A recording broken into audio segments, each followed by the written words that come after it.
दिखा दिए। चलिए हंसिए, खिलखिलाइए, आनंद लीजिए। मैं आपको टेंशन देने वाला व्यक्ति नहीं हूँ। कुछ लोग तो मुझे, भाई साहब तो मुझे घूर के देख रहे हैं, बिल्कुल मेरे साड़ू भाई लग रहे हैं। साड़ू भाई का मतलब जानते हैं आप? एक ही कंपनी के द्वारा ठगे गए दो ग्राहक। क्या बात, क्या बात, वाह। इसको साड़ू भाई कहते हैं। एक जानकारी मैं आपको देना चाहता हूं कि आदमी के जीवन में केवल दो ही महिलाओं को सर पे हाथ फिराने का अधिकार प्राप्त होता है, माँ को या पत्नी को। माँ हाथ फिराती है तो बाल बढ़ते हैं,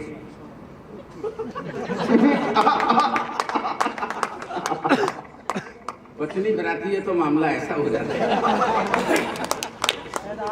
आपको देखकर ऐसा लग रहा है जैसे पूरे मोहल्ले ने फिरा दिया हो। थोड़ा सा आनंद में आ जाइए। मैं निश्चित रूप से आपको आनंद के क्षण आप तक पहुंचाने की कोशिश करूंगा। कहाँ से राम लक्ष्मण आ रहे हैं? सीता मैया की खोज हो गई क्या पूरी?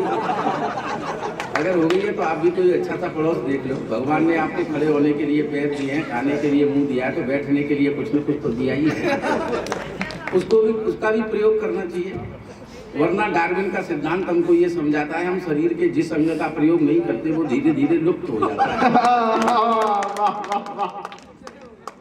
मेरा नंबर आते आते जो लोग चले गए, मुझे उनसे कोई शिकायत नहीं है। वही लोग चले गए जिनके पड़ोसी पहले चले गए थे। समझ में आ गई हो तो एक बार जोरदार तालियां। वाह वाह, अद्भुत। मैं उन्हें श्राप देता हूँ, जिस मकसद के लिए गए हैं उसमें कामयाब नहीं है। अच्छा, मैंने अभी काम शुरू भी नहीं किया, अगला आदमी माला पहना गया। इसको कहते हैं चमचागिरी।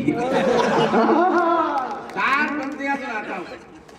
बढ़ गए जो भाव पौने नहीं होंगे, बढ़ गए जो भाव पौने नहीं होंगे, जो है किसी के चमचे भगोने नहीं होंगे। जो है किसी के चमचे भगोने नहीं होंगे, और बदलेंगी दुनिया की ऐसे ही रीति, तो शादियां तो होंगी लेकिन गौने नहीं होंगे। तो बस आप आनंद में आ जाए। थोड़ा सा मैं हंसते हंसाते कुछ बातें कहना चाहता हूँ। मैं छंदबद्ध हास्य भी पढ़ता हूँ, धीरे धीरे मैं सुना दूंगा। आदरणीय, मैं आपकी तरह 3 पुस्तकें मैंने नहीं लिखी हैं। एक भी पुस्तक मैंने, ये माइक थोड़ा सा ठीक हो जाएगा क्या? थोड़ा सा इसको ऊंचा कर सकते हो क्या? थोड़ा सा ऊंचा कर, क्योंकि इसके पास से बोलना पड़ेगा, इसमें बेस नहीं है ना?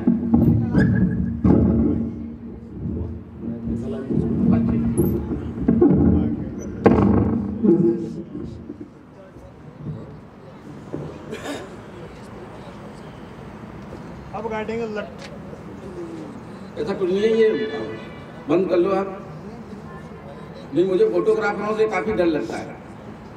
फोटोग्राफी आजकल बड़ी टेक्निकल हो गई है, डिजिटल फोटोग्राफी का जमाना है। कई बार इसमें गड़बड़ हो जाता है, ऊपर का हिस्सा किसी का और नीचे का किसी का। उदाहरण के लिए ऊपर लटूरी लठ और नीचे आलिया भट्ट। कपड़े उतारे वो और सत्यानाश हो जाए मेरा। हाँ, तो मैं बड़ा बहुत दिक्कत में आ जाता हूँ। मुझे यार बाद में कर लेना ये फोटोग्राफी। मैं लाइव तो मेरे तमाम यूट्यूब पर चैनल वो हैं, वीडियो उनको देख सकते हो। थोड़ा सा मन दे दो तो मन से मैं आप तक पहुंच जाऊंगा। 4 पंक्तियां शुरू कहना चाहता हूं कि मेरे पास गधे ज्यादा हैं, मेरे पास गधे ज्यादा हैं, गिनती के कुछ घोड़े हैं। मेरे पास गधे ज्यादा हैं, गिनती के कुछ घोड़े हैं, साथ इन्हीं के आसमान के तारे मैंने तोड़े हैं। दौलत इनको समझ के अपनी खूंटे से ना बांध सका, जाने किसने किसने आके जब जब चरने छोड़े हैं। वाह वाह वाह, गजब। जाने किसने किसने आके जब जब चरने छोड़े हैं। तो स्थितियां, देश की हालात आप देख ही रहे हैं। उधर किसान दिल्ली को घेरे हुए बैठे हैं, सरकार उनको मूर्ख समझ रही है। किसान जितना सरकार उनको मूर्ख समझ रही है उतना मूर्ख होते नहीं है। मैं एक छंद आप तक पहुंचाने की कोशिश। स्वागत है, स्वागत। किसान क्या होता है, कितने चतुर होते हैं, एक बस एग्जाम्पल सुनना, एक छंद के माध्यम से आप तक पहुंचाता हूं। हल जोतते हैं और बैल हाँकते हैं, किंतु खेत में किसान सदा सीधा कूड़ लेते हैं। अब तो ट्रैक्टर चलने लगे, लेकिन मैं उस समय का जिक्र कर रहा हूँ जब हल से खेत जोता जाता था, तो जो कूड़ जिसको कहते हैं है ना, वो इतना सीधा होता था कि हिंदुस्तान के इंजीनियर सड़क बनाने निकले तो उतनी सीधी सड़क नहीं बना पाते जितना किसान जो है खेत में कूड़ खींच देता था। बहुत सुंदर, बहुत सुंदर। मतलब ये चतुराई की पराकाष्ठा आप तक पहुंचा रहा हूँ, लेकिन इसमें ठाका ढूंढने की मेरी जो नाइब कोशिश है वहां तक आप पहुंचना। हल जोतते हैं और बैल हाँकते हैं, किंतु खेत में किसान सदा सीधा कूड़ लेते हैं। मान अपमान का रखते हमेशा ध्यान, श्रद्धा से मिले नहीं तो सत्तू सूंढ लेते हैं। श्रद्धा से मिले नहीं तो सत्तू सूंढ लेते हैं। गंगा नहाने जाए हरिद्वार काशी मध्य, बिना उस तरह के उन्हें पंडे मूड लेते हैं। बिना उस, अब हंसने के लिए तैयार रहना, बिना उस तरह के उन्हें पंडे मूड लेते हैं। और अजनबी शहर में किसी की बारात जाए, पीने वाले वहां जाके भी कमाल कर दिया बाबा। पीने वाले वहां जाके भी ठेका ढूंढ लेते हैं। पीने वाले वहां जाके भी ठेका ढूंढ लेते हैं। पीने वाले वहां जाके भी ठेका ढूंढ लेते हैं। और ये भी सोनिका पवार सवेरा, तीन नाम है इसके। सोनिका कह लो या पवार कह लो या सोनिका कह लो, बहुत अच्छा काव्य पाठ कर रही थी और हर क्षेत्र में बता रही थी कि लड़कियां हर क्षेत्र में आगे आ रही हैं। सरकार भी चाह रही है बेटी पढ़ाओ बेटी बचाओ, ठीक है ना। वो भैया बता रहा था, ये अनुराग बता रहा था कि लड़कों के का कुआं में झोंक दें, भाई लड़के भी बचाओ, है ना। लड़कियां अकेली बच भी गई तो क्या फायदा। ये भी सही है। लड़कियां अगर बच भी, अच्छा पढ़ाने की बात तो समझ में आती है, लेकिन बचाने की बात समझ में नहीं आती। इनको बचाएं किन से?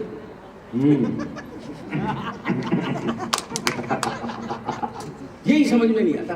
पढ़ाने की तो समझ में आती है, ठीक है, लेकिन बचाने की बात आज तक मेरी समझ में नहीं आई। आपकी समझ में आएगी किन से बचाएं? मैं बताता हूँ किन से बचाना है, ठीक है। लड़कों को भी बचाओ, कहने का तात्पर्य ये है, लड़के बाढ़ में बैठे नहीं आगे, लड़कों को भी बचाना चाहिए।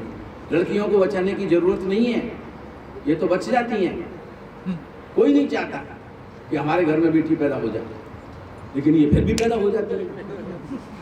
कोई रोक पाया क्या सर? कोई माता पिता है अपने ऐसे देखेगा किसी मंदिर पे जाकर के ये कहे मेरे घर में बेटी आ जाए? इन भैरू बाबाओं के लिए तपस्या जरूरी, मेरे घर में बेटा पैदा। इसलिए बेटियों को बचाने की जरूरत नहीं है। और मेरे घर में मेरे ससुर की बेटी है, मैं भगवान से रोज प्रार्थना करता हूं कि उससे मुझे बचाओ। सरकार कहती है कि बेटी बचाओ, और मैं कहता हूं कि ससुर की बेटी से मुझे बचाओ। सर इन बेटियों को बचाने की जरूरत नहीं है। मेरी घरवाली जितनी अच्छी है, पी के मस्त बता गई थी उसकी घरवाली कितनी अच्छी है। मैं अपनी घरवाली की कुछ बातें आपको बता रहा हूँ। इतनी अच्छी घरवाली, इतनी अच्छी बीवी ईश्वर करे उसको मिले। इतनी धर्मनिष्ठ, ईमानदार, सच्ची, रोजाना भाई साहब बिना चप्पल पहन के मंदिर जाती है। बिना चप्पल पहन के ममता जी रोज मंदिर जाती है, लेकिन लौट के बिना चप्पल पहन के नहीं। इतनी अच्छी घरवाली आपकी है क्या भाई साहब? बिना चप्पल पहन के जाएगी, लेकिन लौट के बिना चप्पल पहन के नहीं आएगी। और बहन जी मैं आपको बताऊं, 2 रोटी तो रोज बनाती है। पहली रोटी गाय की बनाती है, बाद की कुत्ते की बनाती है। इतनी संस्कारवान महिलाएं कहाँ मिलती हैं? पहली रोटी गाय की, बाद की कुत्ते की। लेकिन मैं जिस कॉलोनी में रहता हूँ न गाय आती है न कुत्ता। शाम को थका हारा जब मैं घर लौटता हूँ तो दोनों रोटियां गर्म करके मेरी थाली में ही सबका देती है। और वो ऐसा क्यों करती है मैं अच्छी तरह से जानता हूँ, जिससे मैं गाय की तरह सीधा बना रहूं और कुत्ते की तरह उसके सामने पूंछ हिला। बहुत बढ़िया, बहुत बढ़िया। अच्छा, बहुत गजब का काम करती है। अभी करवा चौथ निकल के गई ना, पूरे दिन भूखी रहेगी, पूरे दिन भूखी रहेगी। किसी से भी पूछो ये व्रत क्यों रखती है? पति की लंबी उम्र की कामना करने के लिए, लंबी उम्र हो जाए पति की। मेरी समझ में आज तक ये नहीं आया कि गाय के दिन भर भूखा रहने से सांड की सेहत कैसे सुधर जाती है। भाई साहब हंस लो, इसमें बात गाय दिन भर भूखी रहे तो सांड की सेहत कैसे सुधर जाएगी? मेरी समझ में नहीं आता, लेकिन ये बहुत आनंद। अच्छा, मेरी घरवाली तो और ही अच्छी है। पिछले दिनों इसने ये नमोकार नमन ने जो है मुझे एक गोवा का कवि सम्मेलन का न्योता दे दिया कि भाई साहब गोवा कवि सम्मेलन में चलना है। मैंने ये खुशी के बारे में बात अपनी घरवाली को बता दी। मैंने कि अब की बार कवि सम्मेलन का न्योता गोवा से आया, तो पीछे पड़ के रह गई कि मैं भी आपके साथ चलूंगी। अरे मैंने कि एक रात के लिए जाते हैं, सुबह ही वहां से भागना होता, कवि सम्मेलन खत्म और अपना पलायन शुरू।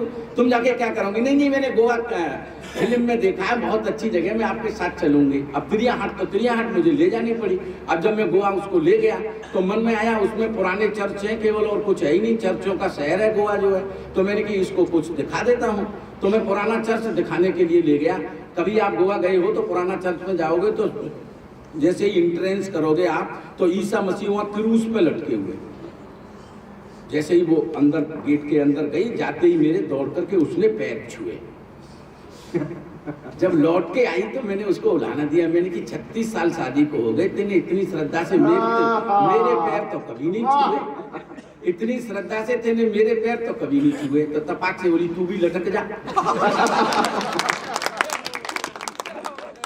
मेरी घरवाली तो इतनी अच्छी है। और सरकार कहती है बेटी पढ़ाओ, बेटी बचाओ, और मैं कहता हूं इन बेटियों को बचाने की जरूरत नहीं है, इन बेटों को बचाओ। बाबूजी, मेरी बात का समर्थन करना, मैं इनके सम्मान में बात कहना चाहता हूं। बेटियों को बचाने की जरूरत नहीं है, ये तो बची हुई है। ईमानदारी से इन्हें कोई नहीं मार सकता। ये साक्षात शक्ति का अवतार होती है, और जो शक्ति का अवतार होती है उन्हें कोई नहीं बचा सकता। ये खुद अपने आप बचने वाली शक्ति होती है। जोरदार ताली बजाओ। इन बेटियों को बचाने की जरूरत नहीं है, इन बेटों को बचाओ। आज कोई भी रिजल्ट निकलता है, चाहे आईसीएसई बोर्ड का निकले, चाहे सीबीएसई बोर्ड का निकले, या राजस्थान गवर्नमेंट का कोई बोर्ड रिजल्ट निकले, तो नंबर 1 पर आपके यहाँ कौन आता है? बेटियां आती हैं। पूरे हिंदुस्तान का रिजल्ट निकले, आईएएस में अभी जो पीसीएस का, यूपी पीसीएस का रिजल्ट निकला, उसमें बेटी ने नंबर 1 प्राप्त किया। तो मुझे लगा कि बेटियां तो बची हुई हैं, इन बेटों को बचाओ। आप मेरे तरफ से जो सहमत हो, मैं चाहता हूं उनके सम्मान में कुछ कहना। अगर मेरे बात कहने का ढंग आप तक पहुंच जाए, केवल इन बेटियों को बचाने की जरूरत नहीं है, इन बेटों को बचाओ। और जिस दिन आपके बेटे कुसंस्कृति से, कुसंस्कारों से और इस एंड्रॉइड मोबाइल के मिसयूज से जिस दिन बच जाएंगे, तो ये बेटियां अपने आप बच जाएंगी। बहुत सुंदर होगा, बहुत बढ़िया लगता है जब हम अपनी बेटी को स्कूल भेज देते हैं तो हमारा दिल क्यों आज कांपने लगा है? किन से कांपने लगा है? कोई पाकिस्तान के लोग आ गए आपके मोहल्ले में? या जिस स्कूल में पढ़ती है तब अफगानिस्तान के लोग पढ़ते हैं क्या? किन से डर लगने लगा है? आप किन से आप बेटियों को बचाना चाहते हैं?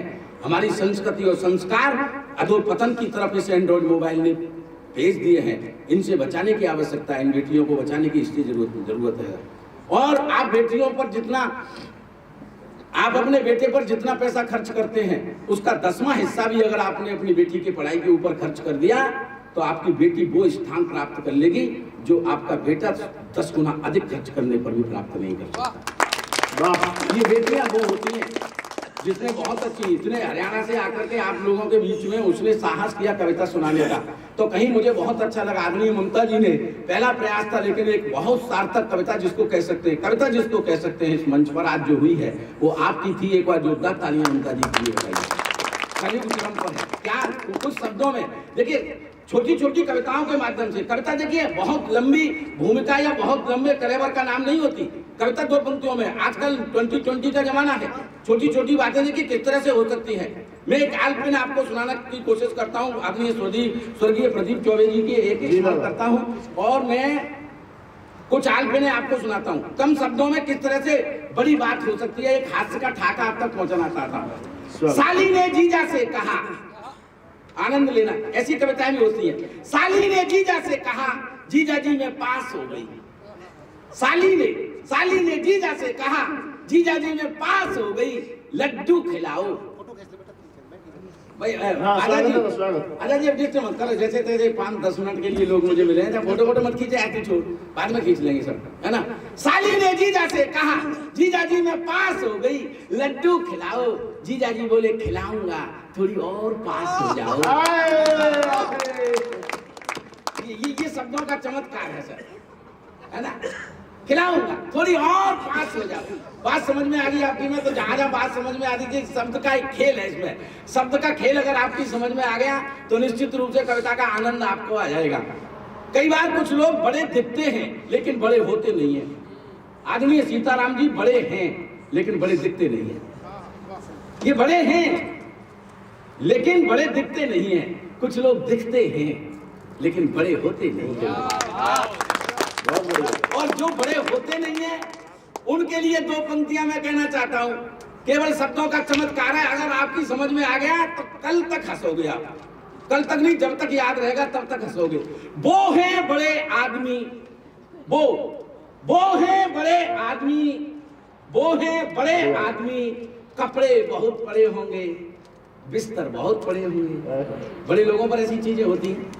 वो हैं बड़े आदमी, कपड़े बहुत बड़े होंगे। आदरणीय सीताराम जी, अब ये लिखा पढ़ी बंद करो, हमारा काम अब खत्म होने वाला है। नाम लिख रहे हो कि ये नहीं बुलाना साला। वो हैं बड़े आदमी, वो हैं बड़े आदमी, कपड़े बहुत